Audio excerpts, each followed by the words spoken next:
Hi అండి, welcome to Preethi channel. ఎలా ఉన్నారు? సమ్మర్ వచ్చింది కదండి, చల్లగా లస్సీ చేసుకుందామండి మనం ఇంట్లోనే.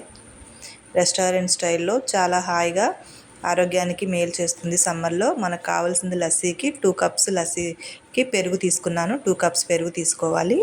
అలాగే స్వీట్నెస్ మీకు నచ్చిన దాన్ని బట్టి అడ్జస్ట్ చేసుకోండి. నేను 3/4 కప్పు షుగర్ యాడ్ చేశాను.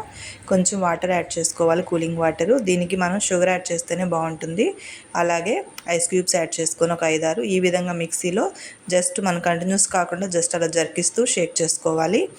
చాలా సింపుల్గా మనం మజ్జిగ గిలకొట్టచ్చు, కానీ ఈ విధంగా చేసిన లస్సీ అయితే రెస్టారెంట్ స్టైల్లో చాలా బాగుంటుంది. ఇప్పుడు మనం గ్లాస్లో ఐస్ క్యూబ్స్ యాడ్ చేసుకుందాం. ముందుగా చూసారా, నురుగుగా వచ్చింది లస్సీ. ఈ విధంగా ఉంటేనే చాలా టేస్ట్ వస్తుందండి. ఇప్పుడు మనం గ్లాస్లో యాడ్ చేసుకుందాం. చల్లని లస్సీ అయితే రెడీ అయిపోయింది. ఈ విధంగా మనం ఇంటికి వచ్చిన గెస్ట్లకు సర్వ్ చేస్తే కనుక వావ్ అనాల్సిందే. ఈ విధంగా తీసుకుంటే ఈ ఎండాకాలానికి బాడీ చాలా చల్లగా, టెంపరేచర్ అంతా కూడా డౌన్ అవుతుందండి. ఒకసారి మీరు కూడా ట్రై చేయండి. థ్యాంక్ యూ ఫర్ వాచింగ్ అండి. ఎలా ఉందండి సమ్మర్ స్పెషల్? మీరు కామెంట్ చేస్తారు కదా. Please like my channel. Thank you for